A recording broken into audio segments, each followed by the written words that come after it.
मुंबई महापालिकेच्या आधी उद्धव ठाकरेंना आपल्या सोबत घ्या असा आदेश दिल्लीतून आलाय का आणि त्याच पार्श्वभूमीवर देवेंद्र फडणवीस यांनी उद्धव ठाकरेंना भाजप सोबत येण्याची खुली ऑफर दिली आहे का? या पाठीमागचं सत्य नेमकं काय आहे? विधान परिषदेमध्ये काल काय घडलं आणि पूर्ण दिवस कशामुळे गाजला? फोटो सेशन दरम्यान नेमकं काय घडलं? एकनाथ शिंदे आणि उद्धव ठाकरे यांच्यामध्ये कशा प्रकारे आमना-सामना झाला? चला तर जाणून घेऊया कालचा रंगतदार दिवस नेमकं काय घडलं।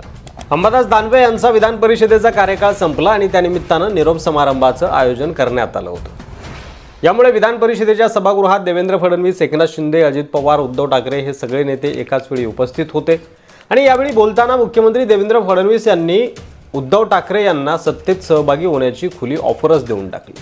तुम्हाला इकडे याचा स्कोप विचार करता येईल, म्हणजे त्याचा विचार आपण वेगळ्या पद्धतीने करू। पण फडणवीस असं म्हणाले की उद्धवजी 2029 पर्यंत आम्हाला त्या बाकावर यायचा काही स्कोप नाहीये, पण तुम्हाला इकडे यायचा स्कोप आहे, त्याचा विचार आपण वेगळ्या पद्धतीने करू। त्यांनी मिश्किलपणे ही ऑफर दिल्याचं दिसत असलं तरी या वक्तव्यातून दिल्लीतून आलेल्या काही हालचालींचे संकेत मिळत असल्याचा अंदाज वर्तवला जातोय। यावेळी फडणवीस यांनी अंबादास दानवे यांच्याबाबतही भाष्य केलं की अंबादासजी कुठे असले तरी त्यांचा मूळ आत्मा हिंदुत्ववादी, हा विचार ते सोडणार नाहीत। ते असं म्हणाले की ते कुठेही असले तरी त्यांचा आत्मा हिंदुत्ववादी आहे आणि ते हा विचार सोडणार नाहीत। या वक्तव्याच्या गांभीर्यावर सध्या तर्कवितर्क लावले जात आहेत। फडणवीस यांनी हे विधान मिश्किलपणे केलं की रणनीतीचा भाग म्हणून हे खरं तर येत्या काळातच स्पष्ट होईल। मात्र अंबादास दानवे यांच्या निरोप समारंभानंतर उद्धव ठाकरेंनी पत्रकारांशी संवाद साधला। या गोष्टी थोड्या खेळीमेळीने झाल्या, त्या खेळीमेळीनेच घ्यायला पाहिजे। त्यावेळी त्यांना मुख्यमंत्री फडणवीसांनी दिलेल्या ऑफरबाबत प्रश्न विचारण्यात आला। त्याला उत्तर देताना उद्धव ठाकरे असं म्हणाले की सभागृहात या गोष्टी खेळीमेळीने झाल्यात आणि त्या गोष्टी खेळीमेळीनेच घ्यायला हव्यात। याचाच अर्थ देवेंद्र फडणवीसांनी सत्तेत सहभागी होण्याची ऑफर उद्धव ठाकरेंनी धुडकावून लावली असं म्हणायला हरकत नाही। मात्र खरी गंमत ही फोटो सेशन दरम्यान घडली। फोटो सेशनला एकनाथ शिंदे आले आणि उपसभापती नीलम गोरे आणि सभापती राम शिंदे या दोघांच्या मधली जी खुर्ची होती त्यावर बसले। एकनाथ शिंदे आल्यानंतर फोटो सेशनला थोडीफार सुरुवात झाली आणि लगेच थोड्या वेळामध्ये माजी मुख्यमंत्री उद्धव ठाकरे देखील तिथं दाखल झाले।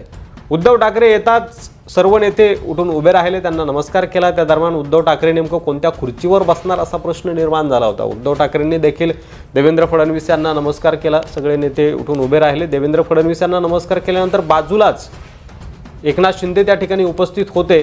मात्र एकनाथ शिंदे आणि उद्धव ठाकरे यांच्यात काहीही संवाद झाला नाही। एकनाथ शिंदे यांनी लटकस त्यांच्या चष्म्याला हात लावला आणि नजर दुसरीकडे फिरवण्याचा प्रयत्न केला।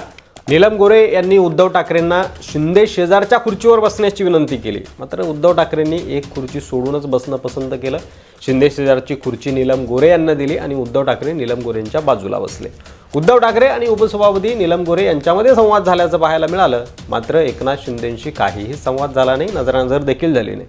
फोटो सेशन झाल्यावर सुद्धा उद्धव ठाकरे यांनी देवेंद्र फडणवीसांना इशारा केला, कदाचित मी निघतोय आता असं ते म्हणाले असतील। त्यामुळे फडणवीस यांच्याशी देखील संवाद झाला। त्यामुळे एकंदरीत कालचा दिवस हा राजकारणातील खरं बघितलं तर रंगतदार दिवस होता। आता एकंदरीत या सगळ्या घटनाक्रमावर किंवा देवेंद्र फडणवीस यांनी दिलेल्या ऑफरवर तुम्हाला काय वाटतंय? खरंच उद्धव ठाकरे भाजपसोबत येत्या काळामध्ये जातील का? भाजपची ऑफर ते स्वीकारतील का? किंवा अंबादास दानवे भविष्यात भाजपमध्ये जातील का? तुम्हाला काय वाटतं या सगळ्या घटनाक्रमावर किंवा भाजपने दिलेल्या ऑफरवर? मुंबई महापालिकेच्या निवडणुकीच्या पार्श्वभूमीवर या सगळ्या हालचाली सुरू आहेत का? तसे संकेत यामधून मिळत आहेत का? दिल्लीतून काही आदेश आलेला असेल का? तुमचं मत मोकळेपणानं कमेंटमध्ये लिहायला विसरू नका। अशाच व्हिडिओसाठी मराठी मंडळीवर नवीन असाल तर सबस्क्राईब करा। व्हिडिओ आवडला असेल तर शेअर सुद्धा नक्की करा। धन्यवाद।